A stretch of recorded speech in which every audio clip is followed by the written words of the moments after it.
Halo guys, welcome back to my channel.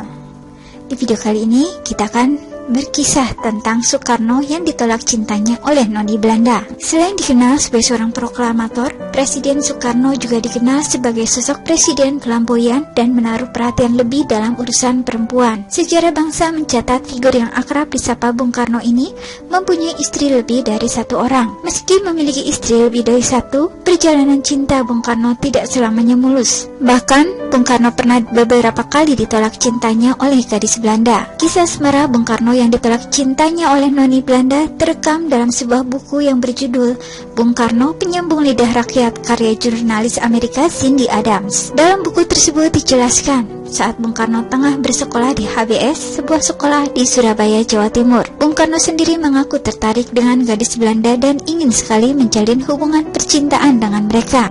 Bukan perkara sulit bagi Soekarno muda untuk mendekati gadis Belanda. Otaknya pintar, wajahnya pun tampan. Gadis-gadis Belanda mau saja didekati walaupun Soekarno pribumi. Apalagi sejak anak-anak jiwa kepemimpinan Soekarno sudah terlihat. Ia selalu menjadi pemimpin teman-temannya. Kakak kandung Soekarno, Wardoyo, menceritakan kelakuan adiknya dalam buku Bung Karno Masa Muda. Buku ini diterbitkan Pustaka Yayasan Antar Kota Jakarta tahun 1978. Awalnya memang Soekarno mendekati Rika karena ingin dianggap memiliki kelas yang sama dengan pemuda Belanda. Namun, Soekarno ternyata lupa dengan niatnya itu. Namanya cinta monyet, Soekarno benar-benar tergila-gila pada Rika. Ia rela membawakan buku-buku milik Noni Belanda itu. Ia juga rela memutar jalan hanya untuk bisa melewati rumah Rika dan berharap melihat sekilas gadis pujaannya. Walau begitu, Soekarno tak mau cinta monyetnya diketahui sang ayah, yaitu Raden Sukemi Sosrodihardjo. Soekarno tahu ayahnya benci orang Belanda. Apa yang akan dilakukan ayahnya jika melihat Soekarno menjalin kasih dengan Noni Belanda? Soekarno takut akan dihajar dengan rotan. Nah, suatu sore, Soekarno sedang asik berboncengan dengan Rika Melhuisen.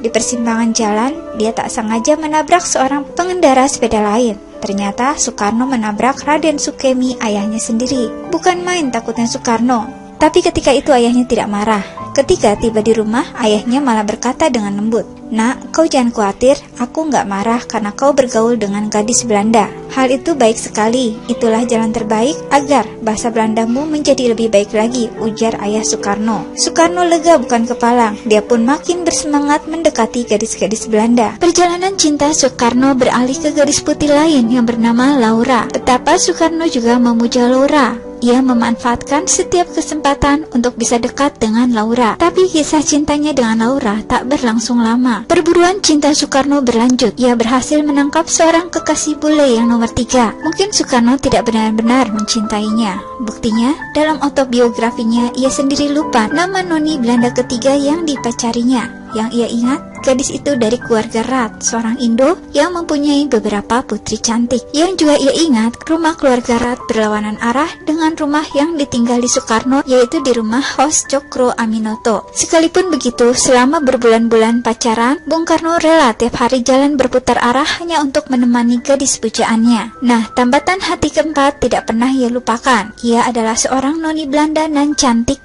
Soekarno ingat betul namanya, Min Hassel.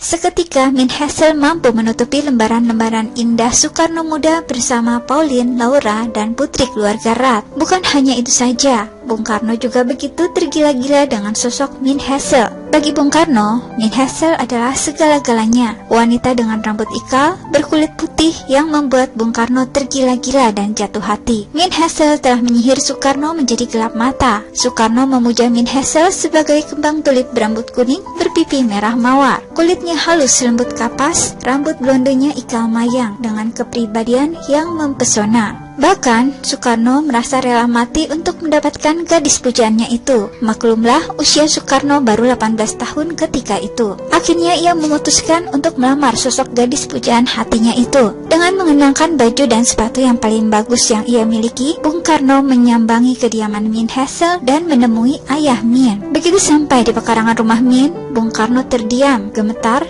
dan tidak lancar berbicara. "Tuan, kalau Tuan tidak keberatan, saya ingin minta anak Tuan," kata kata Bung Karno kala itu. Mendengar pernyataan tersebut, orang tua Min kaget bukan kepalang. Bukan hanya itu, Bung Karno juga menerima caci maki dan hinaan mendalam dari ayah Min. "Kamu, indolder kotor seperti kamu, kenapa kamu berani-beraninya mendekati anakku? Keluar, kamu binatang kotor, keluar!" sembur Tuan Hassel kala itu. Soekarno hanya bisa melongo. Ekspresi wajah pucat pasi, dengan langkah gontai ia pun angkat kaki. Hatinya begitu pedih bak dicambuk, muka coreng-moreng bak dicerca caci, hati terhina-hinanya bak pengemis renta dihardik tuan kaya. Pendek kata, peristiwa itu melekat dalam ingatannya sepanjang hayatnya. Tuhan sungguh mencintai Soekarno. Waktu terus berlalu, 23 tahun sejak kejadian menyedihkan itu terjadi. Tepatnya tahun 1942.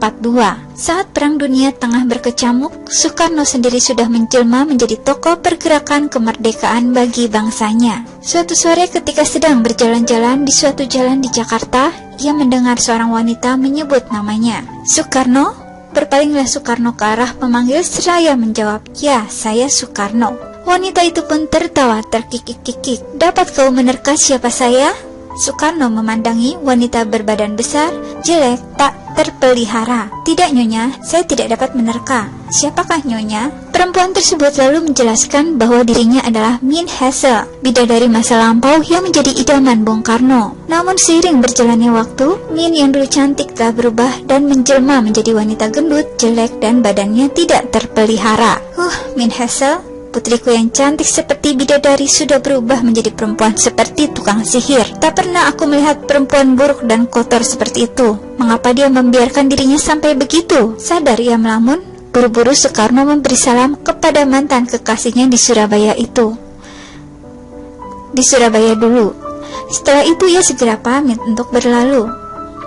Sejurus kemudian ketika sampai di rumah, ia menyempatkan mengenang pertemuannya dengan Min Hassel dulu.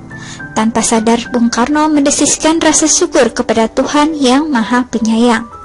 Hati kecilnya berucap, caci maki yang telah dilontarkan ayahnya dulu sesungguhnya suatu rahmat yang tersembunyi.